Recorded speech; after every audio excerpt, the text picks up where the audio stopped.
Hey, it's Cordy. Happy Tuesday. Today's Tuesday tip deals with the Snap to Grid tool. I personally don't think it's the best tool. It's not the easiest to use, but it does have its place.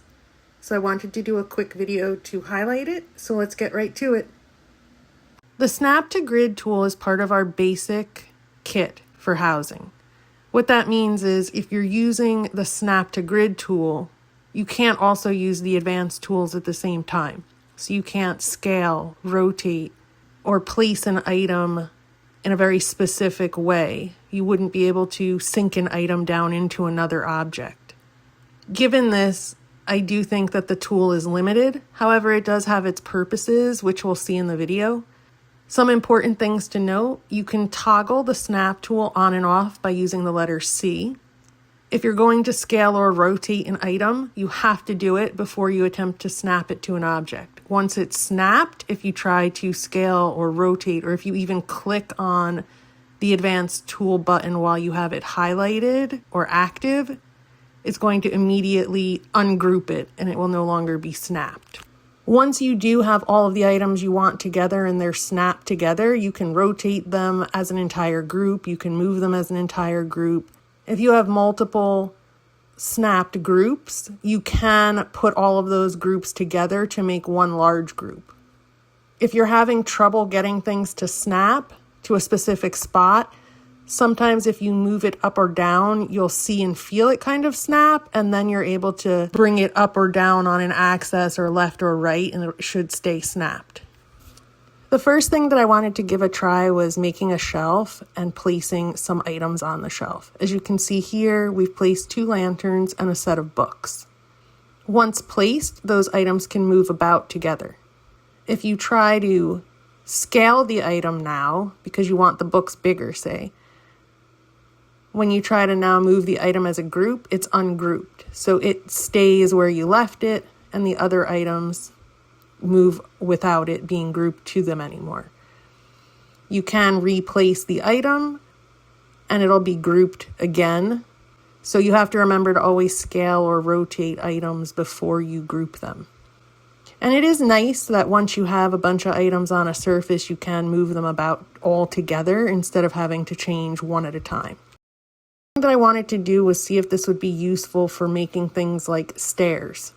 The Snap to Grid tool is really finicky. It really only wants a snap where it wants it to.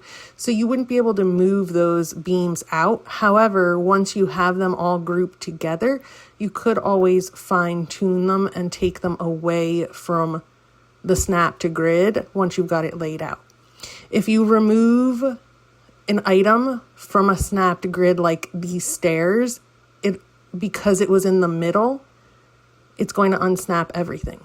Here's an example of 2 separately grouped items, and you're able to put those together and then manipulate them as one once they snap. Again, it does take a fair bit of manipulation sometimes to get the snap tool to work. I wanted to see what would happen with a floating item, so I tried to place that on a table. It will group them and snap them together. And then I was curious what would happen if we wanted to put something in between the floating item and the surface. It will place it there and it'll snap all of those items together. Lastly, I wanted to see if I could actually use the snap tool to build. This was a little challenging because I like things lined up certain ways, and it was not the most user-friendly to do that. I feel like while this has its place for things like tables or shelves, building with it, especially if you want to be very particular in how or where you place something, becomes difficult because you don't really have that option. Like, for example, placing this cushion. I probably would have liked to push it down further into the base so that it looks not as fluffy and it looks like something someone might want to sit on. And as you can kind of see, it's difficult to place it in a spot that makes sense and gives that look.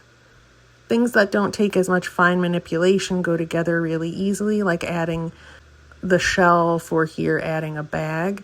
Adding the lights was a little more difficult. I was curious to see if I could also snap something to the side of an item once I've used the front. And you can do that. It did take a little bit of manipulation to get it to snap at the right angles. But overall, it does work, and I was able to build this structure completely with snapping it together. And now all of those items move around as one. I hope that this was helpful and might give you another tool to use that you might not currently use. Like I said, I definitely think it has its place. I think it has a lot of potential if some changes were made that allow you to manipulate things a little more finely while they're grouped together. Hopefully that's something that comes in the future.